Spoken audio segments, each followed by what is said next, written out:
രേഖകളില്ലാതെ കാറിൽ കടത്താൻ ശ്രമിച്ച 74,50,000 രൂപ പിടികൂടി. കാറിലെ രഹസ്യ അറയിൽ 500 രൂപയുടെ കെട്ടുകളായാണ് പണം സൂക്ഷിച്ചിരുന്നത്.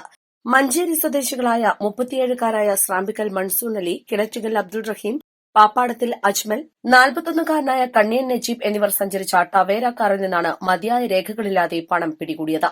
ജില്ലാ പോലീസ് മേധാവി ആർ വിശ്വനാഥിന് ലഭിച്ച രഹസ്യ വിവരത്തെ തുടർന്ന് Melattur police inspector P M ഗോപകുമാറിന്റെ നേതൃത്വത്തിൽ മേലാറ്റൂർ പോലീസും ജില്ലാ പോലീസ് മേധാവിയുടെ പ്രത്യേക സ്ക്വാഡും ചേർന്ന് ഇന്ന് വൈകുന്നേരം 5 മണിയോടെ മേലാറ്റൂർ ടൌണിൽ വെച്ച് നടത്തിയ പരിശോധനയിലാണ് പണം പിടിച്ചെടുത്തത്. കാറിലെ രഹസ്യ അറയിൽ 500 രൂപയുടെ കെട്ടുകളായാണ് പണം സൂക്ഷിച്ചിരുന്നത്. പിടിച്ചെടുത്ത പണം കോടതിയിൽ ഹാജരാക്കും. ആദായനികുതി വകുപ്പിനും ഇഡിക്കും റിപ്പോർട്ട് നൽകും. Senior civil police officer Pramod M, Praveen K T, Priyajith, CPO P Surjith, K Rajesh, home guard Muhammad Iqbal എന്നിവരും ജില്ലാ പോലീസ് മേധാവിയുടെ പ്രത്യേക സ്ക്വാഡും ചേർന്നാണ് പണം പിടിച്ചെടുത്തത്. East live, Melattur.